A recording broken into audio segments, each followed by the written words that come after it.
Sandalwood ನಟ ನವೀನ್ ಶಂಕರ್ ಅವರಿಗೆ ಇವತ್ತು ಹುಟ್ಟು ಹಬ್ಬದ ಸಂಭ್ರಮ. ಈಗಾಗಲೇ ನೀವು ನೋಡ್ಬೋದು ಬ್ಯಾಕ್ಗ್ರೌಂಡು, ಅವರ ಬ್ಯಾನರ್ ಜೊತೆಗೆ ಕೇಕ್ ಕಟ್ ಕೂಡ ಮಾಡಿದ್ರು ಅವರ ಫ್ಯಾನ್ಸ್ ಜೊತೆಗೆ. ನಿವಾಸದ ಮುಂದೆ ಫ್ಯಾನ್ಸ್ ಜೊತೆ ಇವತ್ತು ಕೇಕ್ ಕಟ್ಟಿಂಗ್ ಸೆಲೆಬ್ರೇಷನ್ ಇರುವಂಥದ್ದು. ಸದ್ಯಕ್ಕೆ ನವೀನ್ ಅವರು ಇವತ್ತು ನಮ್ಮೊಟ್ಟಿಗಿದ್ದಾರೆ. ಏನು ಅಪ್ಡೇಟ್ಸ್ ಕೊಡ್ತಾರೆ ಸಿನಿಮಾ ಬಗ್ಗೆನೂ ಸಹ ಅವರ ಫ್ಯಾನ್ಸ್ ಕಾಯ್ತಿರುವಂಥದ್ದು. ಅದಕ್ಕೂ ಮೊದಲು ನವೀನ್ ಅವರೇ, ವಯಸ್ಸಾಯ್ತಾ? ಅಲ್ಲ, ನೀವು ಹಿಂಗೆ ಹೇಳಿದ್ರೆ ಹೆಂಗೆ? ಕೇಳ್ತಾ ಇದ್ದೀನಿ. ಇವಾಗ ಬರ್ತ್ಡೇ ಬಂದ ತಕ್ಷಣ ಒಂದು ನಂಬರ್ ಜಾಸ್ತಿ ಆಗ್ತಾ ಹೋಗುತ್ತೆ. ಸೊ ಏನು ಬೇಸರ ಆಗುತ್ತಾ, ಹೇಗೆ? ಇಲ್ಲ, ನಿಮ್ಗೆ ಗೊತ್ತಿಲ್ವಾ, ಆ್ಯಕ್ಟರ್ಸ್ಗೆಲ್ಲ ವಯಸ್ಸಾಗಲ್ಲ ಅಷ್ಟೇ. ಅಷ್ಟೇ ಶಿವಣ್ಣ ನೋಡಿ ಹಿಂಗೆ ಕಾಣ್ತಾರೆ ಇನ್ನು, ಅಲ್ವಾ? ಹಾಗೆ ಇನ್ನು ಟೀನ್ ಇವಾಗ ಜಸ್ಟ್ ಮುಗಿಸ್ಕೊಂಬಂದಂಗೆ ಇರುತ್ತೆ.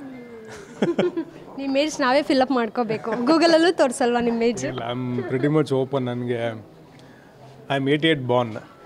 ಸೊ ಇವಾಗ ಇದು 36 ಮುಗೀತು. ಇವಾಗ 88 ಬಾರ್ನ್ ಅಂದರೆ 36 ಮುಗೀತು. ಓಕೆ, ನಾನು ಹ್ಯಾಪಿ ಬರ್ಡೇ ಹೇಳೋದೇ ಮರ್ತೋದೆ. ನಿಮ್ಮ ಏಜ್ ಆಗುಂಗಲ್ಲಿ ಹ್ಯಾಪಿಯೆಸ್ಟ್ ಬರ್ಡೇ. ಇನ್ನಷ್ಟು ಪ್ರಾಜೆಕ್ಟ್ಸ್ ನಿಮಗೆ ಅರಸಿ ಬರಲಿ. ಇದೇ ರೀತಿ ನಮ್ಮ ಕನ್ನಡ ಚಿತ್ರರಂಗಕ್ಕೆ ಕೊಡುಗೆನ ಕೊಡ್ತಾ ಇರಿ. ಇನ್ನಷ್ಟು ಫ್ಯಾನ್ಸ್ ನಿಮಗೆ ಹೆಚ್ಚಾಗ್ತಾ ಹೋಗಲಿ, fan following. Thank you so much. ನೀವು ಬಂದಿದ್ದೂ ಭಾಳ ಖುಷಿ ಆಯಿತು. Thanks lot. ವರ್ಷಕ್ಕೆ ಒಂದು ಸಲ ಬರೋಂತಹ ಈ ಹುಟ್ಟು ಹಬ್ಬ ಎಷ್ಟು ಮೆಮೊರಬಲ್ ನಿಮಗೆ? ಆ್ಯಕ್ಚುಲಿ ಬರ್ಡೇ ಸೆಲೆಬ್ರೇಷನ್ ಅಂತ ಅಂದ್ಕೊಂಡು ನಾವು ಹೈಸ್ಕೂಲಲ್ಲಿ ಇದ್ದಾಗೆಲ್ಲ ಏನು ಆಗಿದ್ದು ನೆನಪೇ ಇಲ್ಲ ನಮಗೆ. ಯೂಶ್ವಲಿ ಮಾಡೋಂಗಿಲ್ಲ ಅಲ್ಲಿ. ಹಳ್ಳಿ ಕಡೆ ಎಲ್ಲ ಹೆಂಗಪ್ಪ ಅಂತಂದರೆ ಬರ್ಡೇ ನೆನಪು ಇರೋಂಗಿಲ್ಲ ಅನ್ಕೋತೀನಿ. ಬಿಟ್ರೆ ಅವ್ರ ಗಿಡಿಗೆ ಹೋಗಿ ಬಂದಿರ್ತಾರೆ. ಬಿಟ್ಟು ಸೆಲೆಬ್ರೇಷನ್ ಅಂತೇನು ಇರೋದಿಲ್ಲ. ಸೆಲೆಬ್ರೇಷನ್ ಆ್ಯಕ್ಚುಲಿ ಶುರುವಾಗಿದ್ದು ಕಾಲೇಜ್ ಟೈಮಿಗೆ ಬಂದ್ಗಳೇ. ಫ್ರೆಂಡ್ಸ್ ಎಲ್ಲರಿಗೂ ಡೇಟ್ ಆಫ್ ಬರ್ತ್ ಗೊತ್ತಿರೋದೈತಲ್ಲ. ಹೀಗಾಗಿ ಅವ್ರು ಬಂದು ರಾತ್ರಿ ಎಬ್ಬಿಸಿ ಒದ್ದು ಎದ್ದೇಳಲಿ ಅಂತಂದು ಕೇಕ್ ಕಟ್ ಮಾಡಿಸಿ ಪಾರ್ಟಿ ಗಿಟ್ಟಿಗಳು ಶುರು ಆಗ್ತದೆ. ಲೇಟ್ರ್ ಆನ್ ಸಿನಿಮಾಗೆ ಬಂದಮೇಲೆ ಆ್ಯಕ್ಚುಲಿ ಇತ್ತೀಚೆಗೆ ಅಂದರೆ ನಮ್ಮ ಕ್ಷೇತ್ರಪತಿ ಸಿನಿಮಾ ಏನು ರಿಲೀಸ್ ಆಯ್ತಲ್ಲ, ಐ ಥಿಂಕ್ ದಟ್ ಆ ಇಯರಿಂದ ಮನೆ ಹೊರಗೆ ಈ ಥರ ಸೆಲೆಬ್ರೇಷನ್ಗಳು ಶುರು. ಅದಕ್ಕೂ ಮುಂಚೆ ಮನೆ ಒಳಗಿರ್ತಿದ್ವು ಸೆಲೆಬ್ರೇಷನ್. ಆಮೇಲೆ ಸ್ಪೆಷಲ್ ಅಲ್ಲ ಅಂದರೆ ಅವ್ರು ಬಂದು ಒಬ್ರಿಗಾಗಲೇ ಸ್ಕೆಚ್ ತಂದು ಕೊಟ್ಟಿದ್ದಾಗಲಿ ಅಥವಾ ಇವ್ರು ಬಂದು ಕೇಕ್ ತಂದಿರೋದಾಗಲಿ.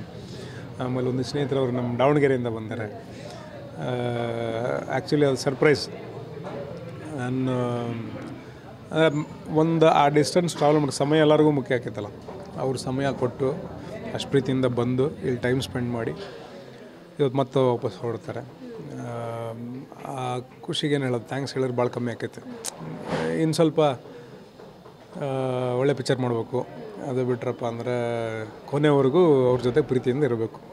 ಸೊ ನಿಮ್ಮನ್ನ ಬರ್ಡೇಗೋಸ್ಕರ ನಿಮ್ಮನ್ನು ನೋಡೋಕ್ಕೆ ಊರಿಂದ ಇಲ್ಲಿಗೆ ಬರ್ತಾರೆ. ನೀವು ಯಾವಾಗ ಊರಿಗೆ ಹೋಗ್ತೀರಾ? ಹೋಗ್ತಿರ್ತೇನೆ ನಾನು ಹೋದ್ನಿ ಅಂದರೆ ಎಲ್ಲರೂ ಬೆಟ್ಟಾಗೆ ಬರೋದು. ಅಂದರೆ ಅದು ಒಂದು ಅರ್ಧ ತಾಸು ಇದ್ರೂ ಪರವಾಗಿಲ್ಲ, 1 ತಾಸು ಇದ್ರೂ ಪರವಾಗಿಲ್ಲ. ಅಟ್ಲೀಸ್ಟ್ ಚಹಾ ಕುಡ್ಕೊಂಡಾರು ಬರ್ತೀವಿ ಹೋಗಿ ಬೆಟ್ಟಾಗಿ ಅವ್ರನ್ನ. ಯಾವ್ದಾದ್ರು ಫಂಕ್ಷನ್ಸ್ ಇರ್ತವೆ, ಇಲ್ಲ ಕಾಲೇಜ್ ಫೆಸ್ಟಿವಲ್ಸ್ ಇರ್ತವೆ, ಇಲ್ಲಪ್ಪ ಅಂದ್ರೆ ನಾಡ ಹಬ್ಬಗಳಿರ್ತವೆ, ಜಯಂತಿಗಳಿರ್ತವೆ. ಆ ಥರ ಸ್ಪೆಷಲ್ ಒಕೇಶನ್ ಕರೀತಾರೆ. ಅದು ಬಿಟ್ಟರೆ ಬಂದು ಪಿಕ್ಚರ್ ಶೂಟಿಂಗ್ ಹೋದರೆ ಅಕಸ್ಮಾತ್ ಆ ಕಡೆ ಹೋದ್ರೆ ಹೋಗಿರ್ತೀನಿ. ಬಟ್ ಊರು ಜಾತ್ರೆಗೆ ಮಿಸ್ ಮಾಡೋದಿಲ್ಲ. ಆಮೇಲೆ ದೋಸ್ತರದ್ದು ಆಲ್ಮೋಸ್ಟ್ ಎಲ್ಲರದ್ದು ಮದುವೆ ಮುಗಿಯೋಕೆ ಬಂತು. ಸೊ ಎಲ್ಲರದ್ದು ಮದುವೆ ಹೋಗಿರ್ತೀವಿ. ಅದು ಬಿಟ್ರಪ್ಪ ಅಂದರೆ ಈ ರಿಯೂನಿಯನ್ಗಳು ಹಾಕಿರ್ತಾವೆ, ಹೋಗಿರ್ತೀವಿ. ಊರಾಗ ನಮ್ಮ ಊರಾಗ ಇಳ್ಕಲ್ ಏನೇಚಿಗೆ ಬಂದ್ರಪ್ಪ ಅಂದ್ರೆ ಸಾಲ್ ಡಾಬಾದಾಗೆ ಕುಂದ್ರೋದು. ಹೋಗಿ ಚಹಾ ಕುಡಿಯೋಕ್ಕೂ ಡಾಬಾದಾಗ ಕುಂದ್ರೋದು, ಮಜ್ಜಿಗೆ ಕುಡಿಯೋಕ್ಕೂ ಡಾಬಾದಾಗ, ಊಟಕ್ಕೂ ಡಾಬಾದಾಗ ಕುಂದ್ರೋದು. ಡಾಬಾ ಅದು ಬಿಟ್ರಪ್ಪ ಅಂದ್ರೆ ಇವಾಗ ಕಿರಿಯಾಡ್ ಹೋಟ್ಲ್ ಅಂತ ನಮ್ಮ ದೋಸ್ತನ ಒಂದು ಅದು ನ್ಯಾಷನಲ್ ಚೈನ್ ಅನ್ಸುತ್ತೆ. ಅದು ಜಾಗ ಮಸ್ತ್ ಮಾಡ್ರೆ ಈಗ ಅಲ್ಲಿ ಹೋಗ್ತೀವಿ. ಕೂದಲು ಹೆಚ್ಚಾಗ್ತಾ ಇದೆ. ಸಲಾರ್ 2ಗೆ ಏನಾದರೂ ಪ್ರಿಪೇರ್ ಆಗ್ತಾ ಇದ್ದೀರಾ, ಹೇಗೆ? ಅಯ್ಯೋ, ಅದು one of the beautiful character. ನಂಗೆ ಸಿಕ್ಕಂಥ ಒಂದು ಬ್ಯೂಟಿಫುಲ್ ಕ್ಯಾರೆಕ್ಟರ್ ಅದು. ನಾನು ಈಗರ್ಲಿ ವೇಟಿಂಗ್ ಅದಕ್ಕೆ. ಫಸ್ಟ್ ಏನೋ ಇಮಿಡಿಯೇಟ್ ಮಾಡ್ತೀನಿ ಅಂತಂದಿದ್ರು. ಅದಾದಮೇಲೆ sir Prashanth sir N T R ಅವ್ರದ್ದು ಸಿನಿಮಾಗ ಶೂಟಿಂಗ್ ಅದನ್ನೇನೋ ಶುರು ಮಾಡಿದ್ರು. ಆಮೇಲೆ ಹೊಂಬಾಳೆನೇ ಅನೌನ್ಸ್ ಮಾಡುತ್ತಲ್ಲ, ಹೊಂಬಾಳೆ ಪಿಕ್ಚರ್ಸ್ ಸಲಾರ್ 2 ಮಾಡತ್ತೀವಿ ಅಂತ. ಬಟ್ ಯಾವಾಗಂತ ಇಂಟಿಮೇಷನ್ಸ್ ಕೊಟ್ಟಿಲ್ಲ. ಇವನ್ ನನಗೂ ಆ ಕ್ಯೂರಿಯಾಸಿಟಿ ಹಾಗೆ ಆಯಿತು. ಆಬ್ವಿಯಸ್ಲಿ ಅಲ್ಲ ಅಂದರೆ ಬಿಕಾಸ್ ಬರೋ ಒಂದು 5-6 ನಿಮಿಷ ಸ್ಪೇಸ್ ಒಳಗೆ ಭಾಳ ಚಂದ ಕಟ್ಕೊಟ್ಟಿದ್ರು. ಅವ್ರ ಪ್ರಾಮಿಸಸ್ ಹಾಗೆ ಇರ್ತವೆ. ಒನ್ಸ್ ಪ್ರಾಮಿಸ್ ಮಾಡಿದ್ರೆ ಅದು ಉಳಿಸ್ಕೋತಾರೆ ಅವರು. So I am happy and eagerly waiting for it. ಇನ್ನೊಂದು ಕನ್ನಡದಲ್ಲಿ ಶಿವಣ್ಣ ಅವ್ರ ಜೊತೆ ಕೂಡ ಸ್ಕ್ರೀನ್ ಶೇರ್ ಮಾಡ್ತಿದ್ದೀರಾ ಅಂತ ಒಂದು ಮೆಗಾ ಅಪ್ಡೇಟ್ ಇದೆ. ಯಾವಾಗ ಅಫಿಷಿಯಲ್ ಆಗಿ ಹೇಳ್ತೀರಾ? ಯಾವ ಸಿನಿಮಾ, ಟೈಟಲ್ ಏನು, ನಿಮ್ಮ ಪಾತ್ರ ಏನು? ಟೈಟಲ್ ಫಿಕ್ಸ್ ಆಗಿಲ್ಲ. ಆ್ಯಕ್ಚುಲಿ ಒಂದು ಸ್ಕೆಡ್ಯೂಲ್ ಮಾಡ್ಯಾರ, ಶಿವಣ್ಣ 131 ಅಂತ ಪ್ರಾಜೆಕ್ಟ್ ನೇಮ್ ಮಾಡಿರೋದು. ಈಗ ಅದು ಟೈಟ್ಲ್ ಇನ್ನೂ ಫೈನಲ್ ಮಾಡಿಲ್ಲ. ಕಾರ್ತಿಕ್ ಅಂತ ತಮಿಳ್ ಟೆಕ್ನಿಷಿಯನ್, ಅವರು ಒಂದು ಸಿನಿಮಾ ಮಾಡ್ಯಾರ ತಮಿಳೊಳಗೆ, ಅವರು ಡೈರೆಕ್ಟ್ ಮಾಡತ್ತಾರೆ. ಒಂದು ಪಾತ್ರ ಮಾಡತ್ತೀನಿ, ಒಂದು ಇಂಪಾರ್ಟೆಂಟ್ ಪಾತ್ರ ಮಾಡತ್ತೀನಿ ಅಷ್ಟೇ. ಒಂದು 4 ದಿವಸ ಏನೋ ಶೂಟಿಂಗ್ ಮಾಡಿದ್ವಿ. ಈಗ ನೆಕ್ಸ್ಟ್ ಸ್ಕೆಡ್ಯೂಲ್ ಅವ್ರು ಯಾವಾಗ ಹೇಳ್ತಾರೋ ಕಾದು ನೋಡ್ಬೇಕಂದ್ರೆ ಅಣ್ಣಗೆ ಹುಷಾರಿರಲಿಲ್ಲಲ್ಲ, ಸೊ ಅವ್ರು ವಾಪಸ್ ಬಂದಮೇಲೆ ಮತ್ತೆ ಈಗ ಶುರು ಮಾಡತ್ತಾರೆ ಸ್ಕೆಡ್ಯೂಲ್. ಎಸ್, ಕನ್ನಡ ಚಿತ್ರರಂಗದಲ್ಲಿ ಎಲ್ರಿಗೂ ಒಂದು ರೀತಿ ಡ್ರೀಮ್ ಹೀರೋ, ಡ್ರೀಮ್ ಪ್ರಾಜೆಕ್ಟ್ ಅಂತ ಹೇಳ್ಬೋದು ಶಿವಣ್ಣ ಅವ್ರ ಜೊತೆ ಆ್ಯಕ್ಟ್ ಮಾಡೋದು. ಸೊ ಆ ಒಂದು ಕೆಲಸ ಇರ್ಬೋದು, ಅದೃಷ್ಟ ಇರ್ಬೋದು, ನಿಮಗೆ ಸಿಕ್ಕಿದೆ. ಏನೇನು ಅವಕಾಶಗಳನ್ನು ಬಳಸ್ಕೊತಾ ಇದ್ದೀರಾ ಶಿವಣ್ಣ ಅವ್ರ ಜೊತೆ ಇದ್ದು? ಅಂದರೆ ಇವಾಗ ಆ್ಯಕ್ಟಿಂಗ್ ಇರ್ಬೋದು, ಕಣ್ಣಲ್ಲಿ ಆ್ಯಕ್ಟಿಂಗ್ ಮಾಡ್ತಾರೆ ಅನ್ನೋವಂಥದ್ದು ತುಂಬ ಜನ ಹೇಳುವಂಥದ್ದು. ಸೊ ನೀವೇನು ಅಬ್ಸರ್ವ್ ಮಾಡಿದ್ರಿ? ಆಬ್ವಿಯಸ್ಲಿ ವೆರಿ ಇಂಟೆನ್ಸ್ ಐಸ್ ಅವ್ರದ್ದು. ಅದ್ರ ತಕ್ಕನಂಗೆ ಡೈಲಾಗ್ ಬೇರೆ ಬರೆದಿದ್ರು ಶ್ರೀನಿ ಲಾಸ್ಟ್ ಪಿಕ್ಚರ್ ಒಳಗೆ, ಗನ್ನಲ್ಲಿ ಎಷ್ಟು ಜನನ. ಸೊ ಆ ಡೈಲಾಗು ಪ್ರಾಪರೇಟಾಗಿ ಓದಿತ್ತು ಅವ್ರಿಗೆ. ನಮ್ಮ ಶೂಟಿಂಗ್ನಾಗ ಆ್ಯಕ್ಚುಲಿ ನಾನು ಅವ್ರ ಜೊತೆ ಶೂಟಿಂಗ್ ಮಾಡಿದ್ದು ಬಿಫೋರ್ ಅವ್ರು ಯು ಎಸ್ಗೆ ಹೋಗೋ ಅವಾಗ ಶೂಟ್ ಮಾಡಿದ್ದು. ಒಂದೇ ಒಂದು ದಿವಸ, ಅದು ಒಂದೇ ಒಂದು ಶಾರ್ಟ್, ನಾವಿಬ್ಬರು ಕಾಂಬಿನೇಷನಲ್ಲಿ ನಂಗೆ ಸಿಕ್ಕಿದ್ದು. ಆ್ಯಂಡ್ ಆನ್ ಸ್ಕ್ರೀನ್ ಮ್ಯಾಗ ಸಣ್ಣರಿದ್ದಾಗಿಂದ ನಾವು ಅವ್ರನ್ನ ನೋಡಿ ಸೆಲೆಬ್ರೇಟ್ ಮಾಡ್ಕೊಂಡು ಖುಷಿ ಪಟ್ಕೊಂಡು ಬಂದಿರ್ತೀವಲ್ಲ. ಸೊ ಆ ಎಕ್ಸೈಟ್ಮೆಂಟ್ ಹಾಗೆ ಉಳ್ಕೊಂಡಿರ್ತದೆ ಅದು. ಅಂದರೆ ಪ್ರತಿ ಸಲ ನೀನು ಇನ್ನೂ 100 ದಿವಸ ಹೋಗಿ ಶೂಟಿಂಗ್ ಮಾಡಿದ್ರು ಕೂಡ you will see with that excitement only. And best part ಏನಂತಂದರೆ ಶಿವಣ್ಣ ಅವ್ರು ಕೊಡೋ ಮರ್ಯಾದೆ, ಸಣ್ಣರಾಗಲಿ ದೊಡ್ಡರಾಗಲಿ ಎಲ್ಲರನ್ನೂ ಅಷ್ಟೇ ಪ್ರೀತಿಯಿಂದ ಕಾಣಿಸ್ತಾರೆ. ಆಮೇಲೆ ಅವ್ರು ಎಷ್ಟೇ ಬ್ಯುಸಿ ಇದ್ರೂ ಯಾವತ್ತೂ ನನ್ನ ಮುನ್ಸ್ಕೊಂಡಿದ್ದಾಗಲಿ ಹಂಗೆ ನೋಡೇ ಇಲ್ಲ. And he works with a great speed. ನಂಗೆ ಭಾಳ ಜನ ಹೇಳಿದರು ಕೆಲಸ ಮಾಡಿದವರು, ನೀ ಟೆಕ್ ಮೇಲೆ ಟೆಕ್ ಎಲ್ಲ ಹೋಗಿಲ್ಲ ಅವ್ರ ಜೊತೆಗೆ ಅಂದರೆ ಅವರು ಅಷ್ಟು ಸ್ಪೀಡಾಗಿರ್ತಾರೆ ಅಂತಂತ. ಲಕ್ಕಿಲಿ ಅದು ಒಂದು ಸೀನ್ ಒಳಗೆ ಒಂದು ಶಾರ್ಟ್ ಆಗಿದೆ ಅಷ್ಟೇ. ಇನ್ನು ನೆಕ್ಸ್ಟ್ ಎಲ್ಲ ಸ್ಕ್ರೀನ್ ಶೇರ್ ಮಾಡೋ ಅದೃಷ್ಟ ಸಿಗ್ಬೇಕಷ್ಟೇ ಇನ್ಮೇಲೆ. I am happy and excited like a kid. So Naveen ಅವರ ಪಾತ್ರಕ್ಕೋಸ್ಕರ ಈ ಕೂದಲು ಬಿಟ್ಟಿರೋದು ಅಂತದ, ಅದು ಹೇಗೆ ಸ್ಟೈಲ್ಗ? ಇಲ್ಲ ಎಲ್ಲಿ ಸ್ಟೈಲು, ನನ್ನ ಸ್ಟೈಲ್ ಕ್ವಶನ್ ಅಂತ ಬರೀ ಹೇಳ್ಕೊಳಂಗಿಲ್ಲ. ನಾನು ಭಾಳ ಸಿಂಪಲ್ ಆಗಿರ್ತೀನಿ. ಇದು ಸಲಾರಿಂದ ಶುರು ಆಗಿದ್ದು, ಅಂದರೆ ಕಂಟಿನ್ಯೂಟಿಗೆ ಅಂತ ಬಿಟ್ಟಿದ್ದೆ. ಆಮೇಲೆ ಅದು ಸ್ವಲ್ಪ ಪೋಸ್ಟ್ಪೋನ್ ಆಯ್ತಲ್ಲ, ಅದಾದಮೇಲೆ ಅದೇ ಲುಕ್ಕೇ ಇದಕ್ಕೆ ರಿಟೈನ್ ಮಾಡಿದ್ರು ಶಿವಣ್ಣ ಅವ್ರ ಪಿಕ್ಚರ್ಗೆ. ಸೊ ಹಂಗೆ ಕಂಟಿನ್ಯೂ ಆಗುತ್ತೆ ಅಷ್ಟೇ. ಈಗ ನೆಕ್ಸ್ಟ್ ಬರೋ ಸಿನಿಮಾಗೆ ನೆಕ್ಸ್ಟ್ ಒಂದು ಪ್ಲ್ಯಾನ್ ಮಾಡತ್ತೀವಿ. ಒಂದು ಸಿನಿಮಾ ಇನ್ನೂ ರೈಟಿಂಗ್ ಸ್ಟೇಜ್ನಾಗ ಐತೆ, ಅದಕ್ಕೆ ಎಲ್ಲೂ ಹೇಳ್ಕೊಂಡಿಲ್ಲ ಅದನ್ನ. ನಾನು ಮತ್ತು ನಮ್ಮ ಗುಲ್ಟು ಸಿನಿಮಾ ಡೈರೆಕ್ಟರ್ದು.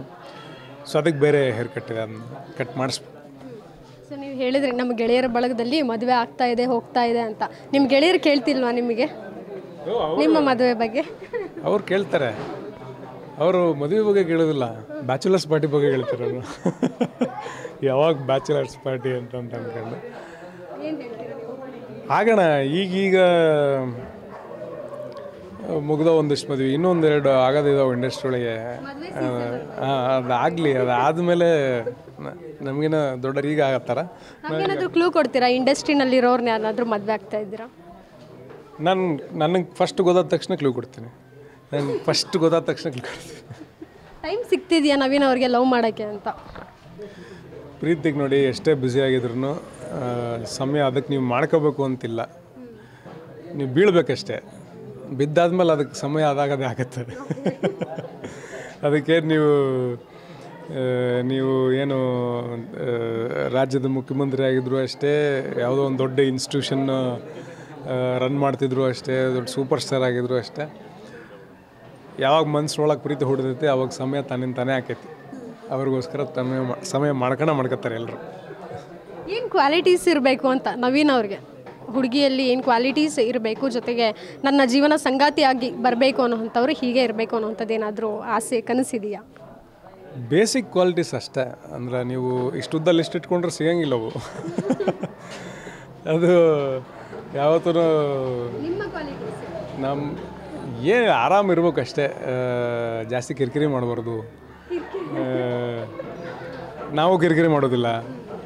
ಆಮೇಲೆ ನಮಗೆ ಬಳಗ ದೊಡ್ಡದೈತೆ, ಸೊ ಹಾಂ, ದೊಡ್ಡ ಬಳಗ ಇದ್ದಾಗ ಸ್ನೇಹಿತರು, ಸಂಬಂಧಿಕರು, ಫ್ಯಾನ್ಸು ಯಾರ್ಯಾರು ಬಂದರೂ ಚೆಂದಾಗಿ ಮಾತಾಡಿಸ್ಬೇಕು. ನಮ್ಮ ಕಡೆ ಹೆಂಗಪ್ಪ ಅಂದ್ರೆ ಮನೆಗೆ ಬಂದರೆ ಚಹಾ ಕುಡಿಸ್ಲಾರ್ದ ಕಳಿಸೋದಿಲ್ಲ. ಸೊ ಹಂಗೆ ಮನೆಗೆ ಬಂದ್ರಪ್ಪ ಅಂತಂದರೆ ಯಾರನ್ನೂ ಚಹಾ ಕುಡಿಸ್ಲಾರ್ದ ಕಳಿಸ್ಬಾರ್ದು. ಸೊ ಎಲ್ಲರನ್ನೂ ಬೇಸಿಕಲಿ ಆ ಒಂದು ಗೌರವ ಮನೋಭಾವ ಇರಬೇಕು, ಚಲೋ ಮನಸ್ಸಿರ್ಬೇಕು, ಹೊಂದಾಣಿಕೆ ಇರಬೇಕು. ಅದು ಅಷ್ಟು ಬಿಟ್ಟು ಬೇರೆ ಏನು ಕೇಳೋಕ್ಕಾಗೈತಿ. ದಿನಕ್ಕೆ ನೀವು ಎಷ್ಟು ಸಲ ಚಹಾ ಕುಡಿತೀರಾ? ನಾ ಈಗ ಕಮ್ಮಿ ಮಾಡ್ಬಿಟ್ಟಿನಿ ಡಯಟ್ ಗೇಟ್ ಅನ್ಕೊಂಡು. ಮೊದಲ ಒಂದು 4 ಸರಿ ಕುಡಿತಿದ್ದೆ. ಒಂದು 4 ಸಾಲಿಡ್ಡಾಗಿ 4 ಬಿಸಿದೆ ಅಂದರೆ ಸ್ವಲ್ಪ ನೀರು ಚಹಾ ಇರ್ತೈತೆ, ಅದು ಗಟ್ಟಿ ಚಹಾ ಇರೋದಿಲ್ಲ. ಸೊ ಅದನ್ನು ಕುಡಿತಿದ್ದೆ. ಈಗ ಸ್ವಲ್ಪ ಕಮ್ಮಿ ಆಗೈತಿ. ಈಗ ಸಕ್ಕರೆ ಕಮ್ಮಿ ಆಗೈತಿ. ಕಾಫಿ ಕುಡಿದ್ರೂ ಬ್ಲ್ಯಾಕ್ ಕಾಫಿ ಕುಡಿತೀವಿ, ಇಲ್ಲಾಂದರೆ ವಿತೌಟ್ ಶುಗರ್ ಕುಡಿತೀವಿ. ಚಹಾ ಕುಡಿದ್ರಷ್ಟೇ ಒಂದು ಸ್ವಲ್ಪ ಸಕ್ಕರೆ ಇರಬೇಕು, ಹಂಗಾಗಿ ಚಹಾ ಕುಡಿತೀವಿ. ಯೂಶ್ವಲಿ ಬರ್ತ್ಡೇ ಅಂತ ಹೇಳಿದ ತಕ್ಷಣ ಚಿಕ್ಕವರಿದ್ದಾಗ ತುಂಬ ಎಕ್ಸೈಟ್ಮೆಂಟ್ ಇರ್ತಿತ್ತು. ನಾಳೆ ಬರ್ಡೇ ಅಂದರೆ ಇವತ್ತೆಲ್ಲ ಪ್ರಿಪ್ರೇಷನ್ ಥರ. ದೊಡ್ಡವರಾದ್ಮೇಲೆ ಎಕ್ಸೈಟ್ಮೆಂಟ್ ನಿಮ್ಮಲ್ಲಿ ಇನ್ನೂ ಕ್ಯಾರಿ ಆಗಿದೆಯಾ ಅಂತ? ನಿಜ ಹೇಳ್ವಾಗ ನಾನು ಸಣ್ಣ ಹುಡುಗ ಇದ್ದಾಗ ನಂಗೆ ಬರ್ಡೇನೇ ನೆನಪಿಲ್ಲ. ಆ್ಯಕ್ಚುಲಿ ಎಕ್ಸೈಟ್ಮೆಂಟ್ ಇರೋದೆಲ್ಲ ಇವಾಗೇ, ಆಬ್ವಿಯಸ್ಲಿ. ಅವಾಗಿನಗಿಂತ ಇವಾಗಿರೋದು. ಯಾಕಪ್ಪ ಅಂತಂದರೆ ದ ವೇ ದ ಕಮ್, ಅಷ್ಟು ಪ್ರೀತಿಯಿಂದ, ಆಮೇಲೆ ಅಷ್ಟು ಸಮಯ ಮಾಡ್ಕೊಂಡು, ಅಂದರೆ ಅದು ನಿಮ್ಗೆ ಆ್ಯಕ್ಚುಲಿ ನಿಮ್ಮ ಒಳಗಿರೋ ಮುಗ್ಧತೆ ಇನ್ನೂ ಹೆಚ್ಚಿಸುತ್ತದೆ. ಹಾಂ, ಅವ್ರದ್ದೇ ಬರ್ಡೇ ಅಂತ ಅನ್ನೋಂಗೆ ಸೆಲೆಬ್ರೇಟ್ ಮಾಡ್ತಾರೆ. ಅದಾದಮೇಲೆ ಪಿಕ್ಚರ್ಗಳ್ನೂ ಅಷ್ಟೇ.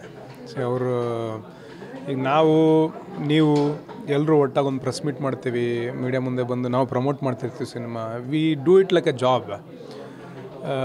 ಅಂದರೆ ಒಂದು ಕೆಲಸ, ಅಲ್ಲಿ ಪ್ರೀತಿನೂ ಇರುತ್ತೆ. ಬಟ್ ಅವ್ರ ಜಾಬಲ್ಲ, ಅದು ಬರೀ ಪ್ರೀತಿ ಅಷ್ಟೇ. ಆ ಪ್ರೀತಿಗೆ ಮಾಡ್ತಾರಲ್ಲ, ಸೊ ಅದು ಎಕ್ಸೈಟ್ ಮಾಡ್ತಾಯಿರ್ತೈತಿ. ಸೊ ಸಣ್ಣರಿದ್ದಾಗೆ ಅದು ಹೇಳ್ದಲ್ಲ, ನಂಗೆ ಸೆಲೆಬ್ರೇಷನ್ ಆಗಿಲ್ಲ. ಭಾಳ ರೇರ್. ಹಳೆ ಫೋಟೋ ತೆಗೆದು ನೋಡಬೇಕು, ಅಪ್ಪರವರು ತೋರಿಸ್ಬೇಕು ಅದನ್ನ. ಅದರ್ವೈಸ್ ಈಗಿಂದೆ ಮೆಮರಿ ಇಲ್ಲ. ಫ್ಯಾನ್ಸ್ ಜೊತೆ ಇನ್ನಷ್ಟು ಚೆನ್ನಾಗಿ ಸೆಲೆಬ್ರೇಟ್ ಮಾಡಿ. ಥ್ಯಾಂಕ್ ಯು ನವೀನ್ ಅವರೇ. ಸೊ ಇದಿಷ್ಟು ನವೀನ್ ಶಂಕರ್ ಅವರ ಮಾತಾಗಿದ್ದು. ಕ್ಯಾಮ್ರಾ ಪರ್ಸನ್ ಅಜಯ್ ಜೊತೆಗೆ Keerthi Pachal, guarantee news, Bengaluru. Guarantee news, ಸುದ್ದಿ ಖಚಿತ, ನ್ಯಾಯ ನಿಶ್ಚಿತ.